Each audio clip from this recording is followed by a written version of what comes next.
Hello friends, आप सभी का स्वागत है। मैं हूं यशोवर्धन।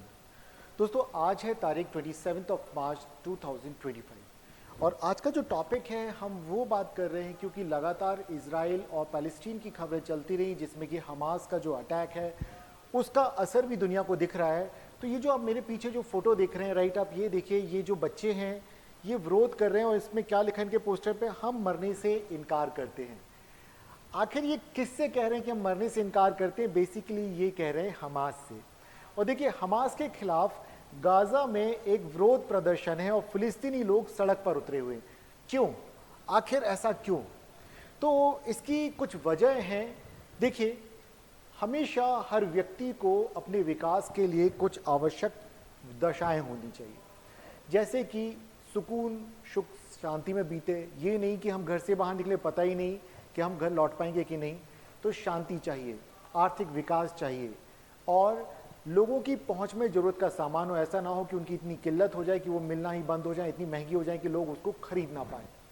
इसके अलावा जो अपने लोग होते हैं उनकी मृत्यु का भी बहुत असर पड़ता। तो कई बच्चे यतीम हो गए हैं, कई अपाहिज हो गए हैं, कई परिवारों के लोग, तो जो कि उनकी संवेदनाएं जुड़ी हुई हैं। इन सारे मुद्दों का असर पड़ता है कि अब फिलिस्तीन के लोग वहां पर हमास का ही विरोध करने लग गए हैं। तो चलिए अब हम ये देखते हैं कि आखिरी जो विरोध किया जा रहा है, क्या सिर्फ यही खबर हमारे लिए मुख्य है? नहीं, हमें ये जानना है आज कि आखिर 1917 में इस इजराइल की स्थिति क्या थी।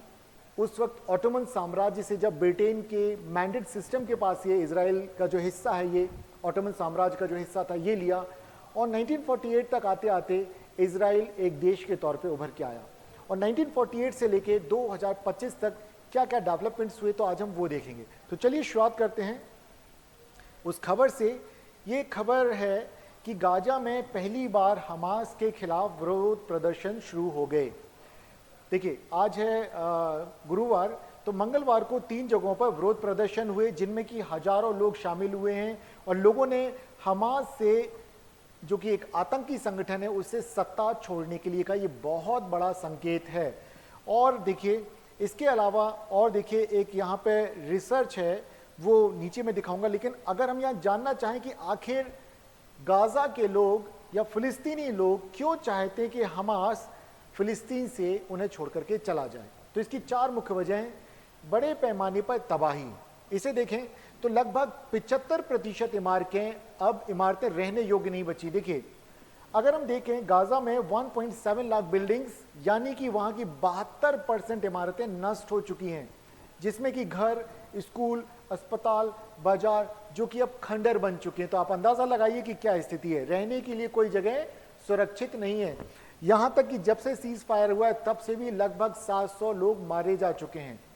अगर दूसरी बात देखें यहां पर, तो वो है पलायन। गाजा की अगर हम पूरी आबादी की बात करें तो वहां की आबादी है 20 लाख से कुछ ज़्यादा। ऐसे में लोग अपना घर छोड़ करके गए। जब लोग घर छोड़ करके गए और सीज फायर के बाद जब वे अपने घर लौट करके आए हैं, तो अब वे गाजा छोड़ करके दोबारा नहीं जाना चाहते। वे कहते हैं कि अगर हमास यहाँ रहेगा और हमास फिर से कोई इस तरह की आक्रमणकारी कार्रवाइयाँ करेगा इसराइल के विरुद्ध, तो इसराइल फिर कार्रवाई करेगा बदले में। तो ऐसे में फिर उन्हें अपना घर छोड़ के जाना होगा। तो अब वे कहते हैं, हमास आप हमें छोड़ के जाइए, लेकिन हम हमारा घर छोड़ के नहीं जाना चाहते हैं। देखिए, तीसरा एक बड़ा कारण है भूखमरी और बुनियादी चीज़ों का अभाव। देखिए जैसे पानी, बिजली, शौचालय और इसके अलावा खाना, दवाई, ईंधन। ना तो पानी है, ना बिजली है, ना शौचालय या सैनिटेशन की प्रॉपर व्यवस्था। और अगर देखें तो खाना, दवाई और ईंधन, इनकी भी वहाँ पर कमी है। तो जो बहुत जरूरी, जिंदा रहने के लिए जो जरूरी चीजें, वो तो ये हैं, ना कि हमास। तो लोगों ने कहा हमास आउट, हमास आउट, ये नारे लग रहे हैं। और देखिए, मैंने जैसे बताया कि मरने वाले लोग, तो उनमें आधे से ज्यादा तो बच्चे और महिलाएं हैं और कई बच्चे वहां पर अनाथ हो गए हैं और वे मानसिक समस्याओं से ग्रसित हैं। अब आप अंदाजा लगाइए, क्या ऐसी किसी जगह पे कोई अपना भविष्य सुरक्षित देखेगा? नहीं। और हमास, जिसे कि भले वहाँ के लोगों ने पहले बहुत समर्थन दे रखा हो, लेकिन हाल के जितने सर्वे हो रहे हैं उनसे पता चलता है कि हमास की लोकप्रियता वहाँ पर कम हो रही है। 2023 में अगर देखें, जहाँ 71% लोग हमास का समर्थन करते थे। वहीं पर 2024 में सिर्फ 35% लोग हैं, 35% लोग हैं जो कि हमास का समर्थन करते हैं। अंदाज़ा लगाइए कि उनकी लोकप्रियता किस हद तक कम हुई है। अब यहाँ कुछ सवाल आते हैं हमास के बारे में। तो हमास की स्थापना होती है 1987 में, लेकिन धीरे धीरे करके ये प्रभाव में आ जाता है और 2006 में ये सत्ता में भी आ जाता है, जब वहाँ पे लोकल जो बॉडी के इलेक्शन होते हैं वहाँ पर इसे बहुमत प्राप्त होता है। और देखिए 2006 को जनवरी में जो चुनाव हुए उसमें हमास को पहली बार जीत मिलती है और 132 सीटों में से 74 सीटें ये जीत जाता है। और उसका जो विरोधी गुट था, जो फतह गुट, और ये जो फतह गुट है ये PLO, फिलिस्तीन लिबरेशन ऑर्गेनाइजेशन, जो कि यासर अराफात से जुड़ा हुआ एक संगठन था, जो संगठन शुरुआत से इजराइल में शांतिपूर्ण तरीके से विरोध प्रदर्शन किया करता था, फिलिस्तीन राष्ट्र की मांग करता था, फिलिस्तीनियों के अधिकारों की मांग करता था, वो हार जाता है। और यहाँ पर हमास जो कि एक हिंसक उग्रवादी तरीके से आंदोलन चला रहा था वो जीत जाता है, लेकिन लोगों को उसकी जीत की एक बड़ी कीमत चुकानी पड़ रही है। तो अब वे कहते हैं हमास आउट। अगली बात अगर हम यहाँ देखें तो अब तक गाजा में, सिर्फ गाजा की बात करूं, वेस्ट बैंक नहीं, गाजा में 50,000 से ज़्यादा फिलिस्तीनी की मौत हो चुकी है। अब देखिए ये आंकड़े कब तक हैं, 25 मार्च तक के आंकड़े हैं और आज मैं आपके सामने खड़ा हूं 27 मार्च। तो आप अंदाज़ा लगाइए कि 50,000 से ज़्यादा फिलिस्तीनियों की मौत हो चुकी है और 1,13,000 से ज़्यादा लोग अब तक घायल हो चुके हैं। तो आप समझ सकते हैं कि उन्हें कितनी बड़ी कीमत चुकानी पड़ रही है फिलिस्तीनियों को।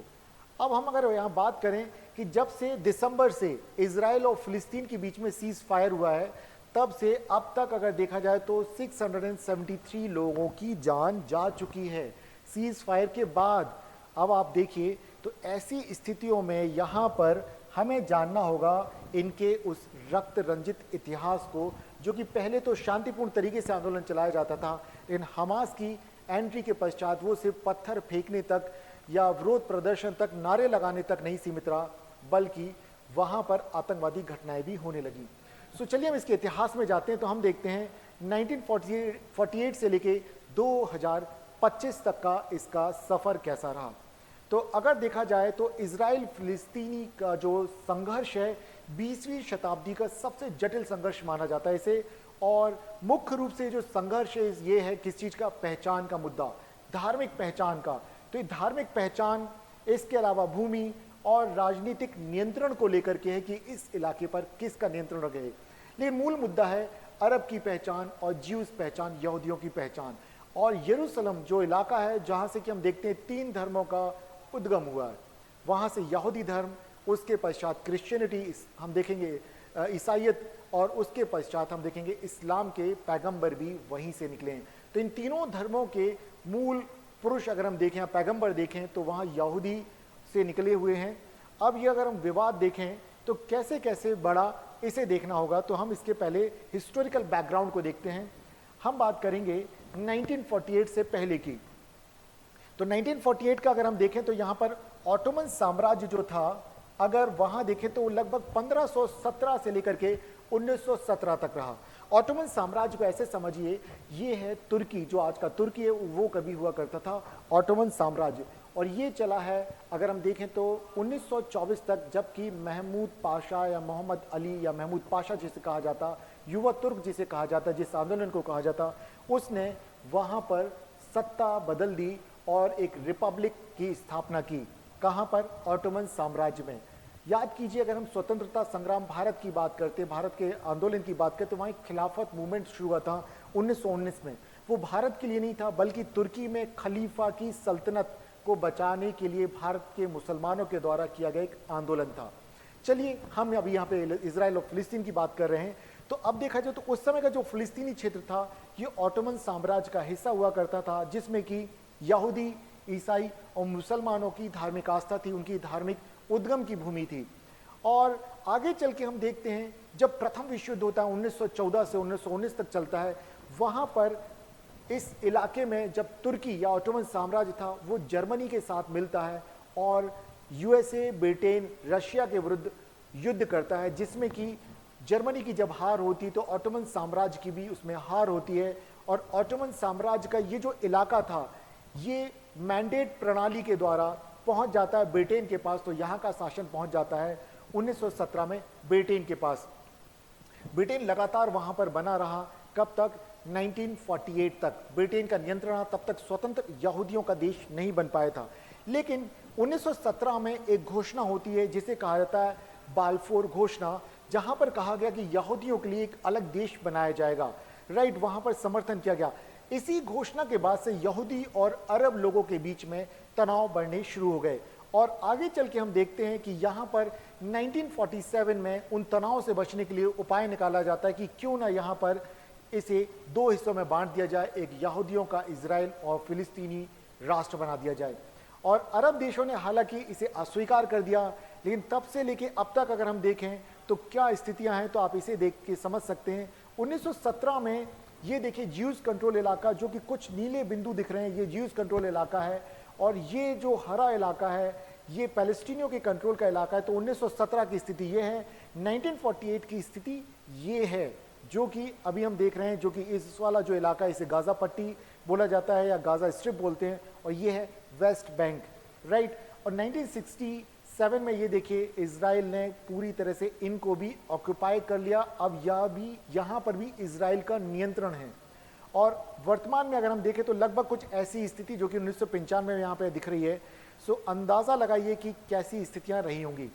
अब हम देखते हैं पहला अरब इजराइल युद्ध अगर हम देखें तो वो क्या होता है। तो देखिए इजराइल का गठन होता है 1948 में, और पहला अरब इजराइल युद्ध होता है, जो कि शुरुआत अगर हम देखें यहाँ पर क्या होगा, अरब देश जैसे मिस्र, जॉर्डन, सीरिया, इराक और लेबनान, इन्होंने मिल करके इजराइल के ऊपर अटैक कर दिया।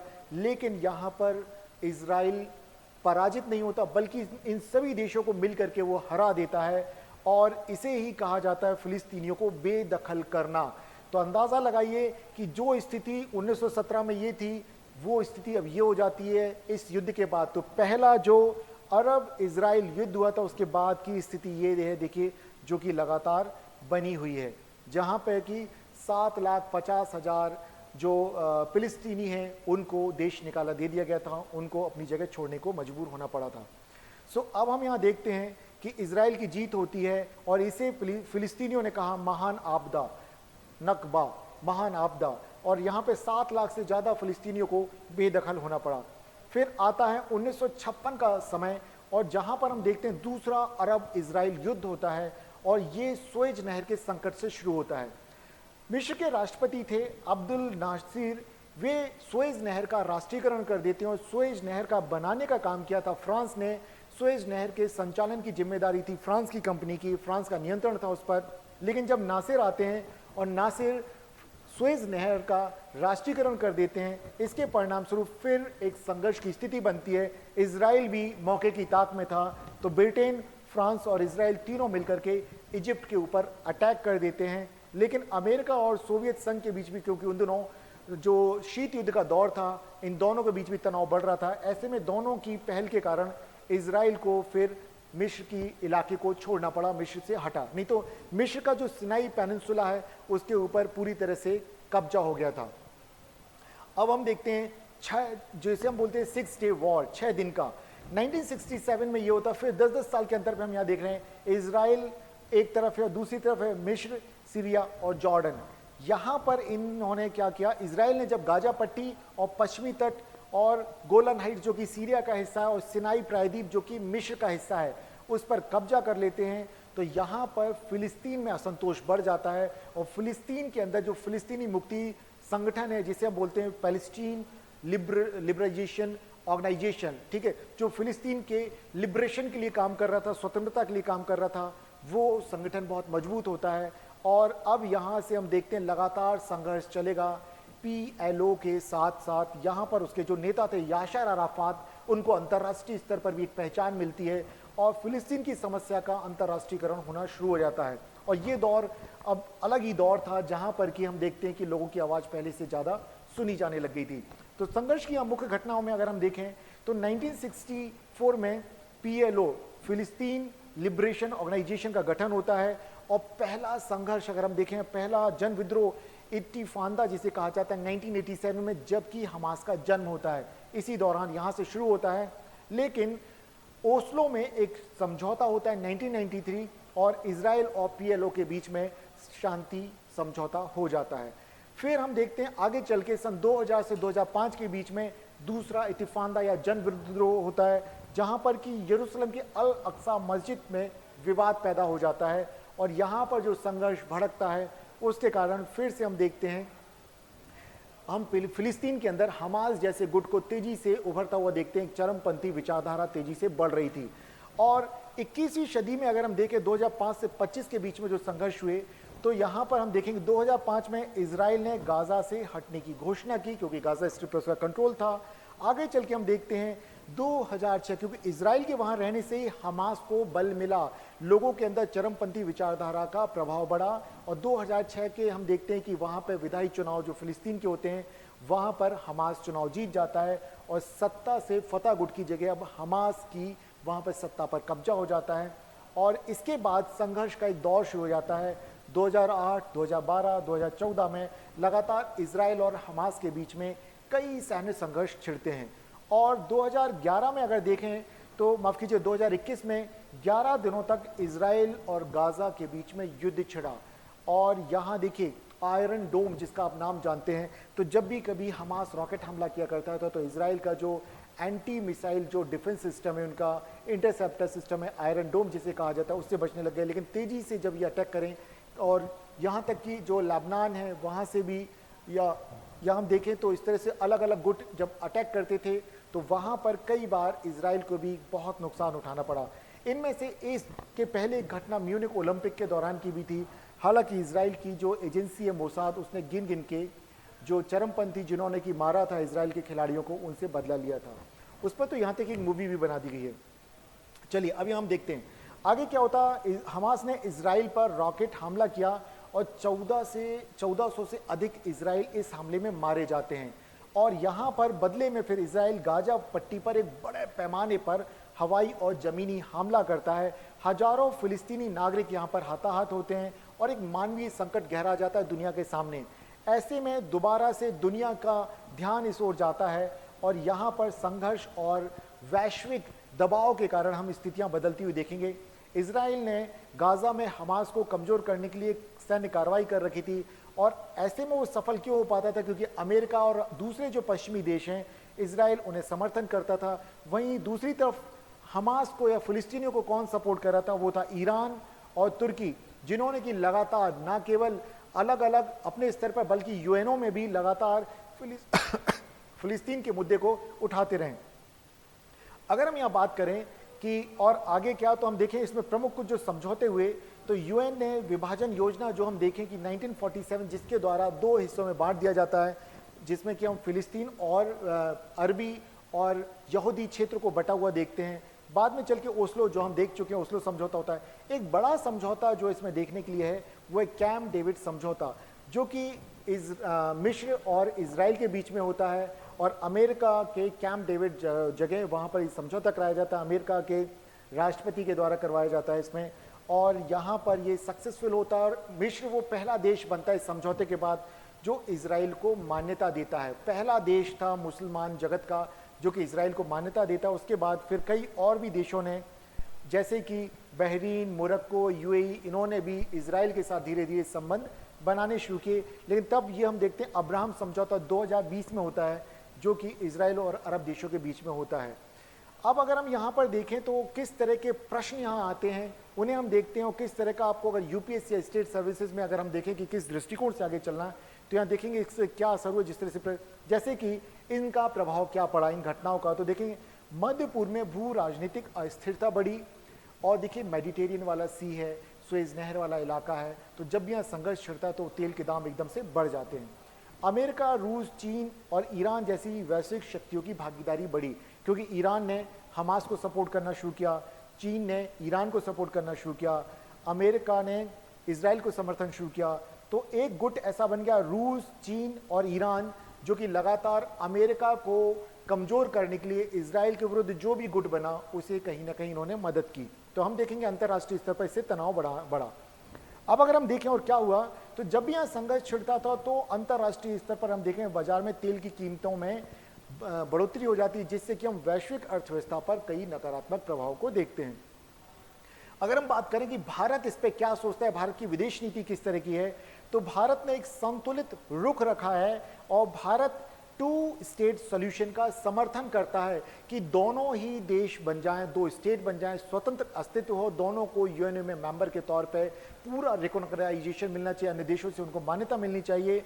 और अगर भारत को एक और फायदा हुआ है कि अगर हम देखें इजराइल के साथ हमारा रक्षा और तकनीकी सहयोग बढ़ा है, और ये हम देखें भारत की जो विदेश नीति लगातार बदलती रही है।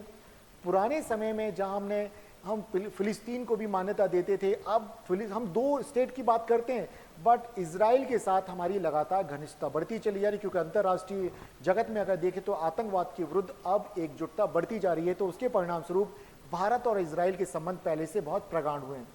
और अगर दूसरा हम देखा जाए तो, लेकिन दूसरी तरफ भारत ने फिलिस्तीन को भी एक कूटनीतिक समर्थन जारी रखा है, क्योंकि भारतीय मुसलमानों की भी अगर हम देखें तो आस्थाएं जुड़ी हैं। दूसरा एक और मुद्दा यहाँ होता है, क्योंकि कई बार टर्की, पाकिस्तान जैसे देश जब फिलिस्तीन को मदद करते हैं और कश्मीर का मुद्दा जब यूएनओ में आता है, तो वहाँ पर भी भारत को उस तरह से अपनी नीति को रखना पड़ता है जिससे कि पाकिस्तान जैसे देशों का और देश समर्थन ना करें, तो भारत वहाँ फिलिस्तीन को भी कूटनीतिक समर्थन देता है। तो इस तरह से टू स्टेट की बात करता है, भारत उसमें रखता है।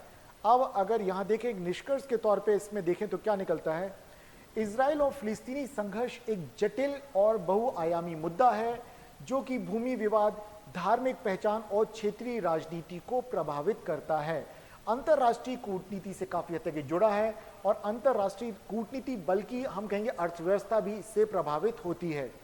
अब अगर हम यहाँ पे बात करें किस तरह के प्रश्न बन सकते हैं, तो यहाँ आ सकता है इजराइल फिलिस्तीन संघर्ष के ऐतिहासिक कारणों की चर्चा करें, या आ सकता है कि हाल के वर्षों में इजराइल फिलिस्तीन संघर्ष में भारत की नीति का विश्लेषण करें, या आ सकता है टू स्टेट सॉल्यूशन पर अपने विचार प्रकट करें या प्रस्तुत करें। तो कभी भी अगर इस तरह के प्रश्न बनते हैं तो आपने वहां पर अब तक हमने जो बातें की हैं वहां से आप बहुत आसानी से यहां पर सवाल हल कर सकते हैं।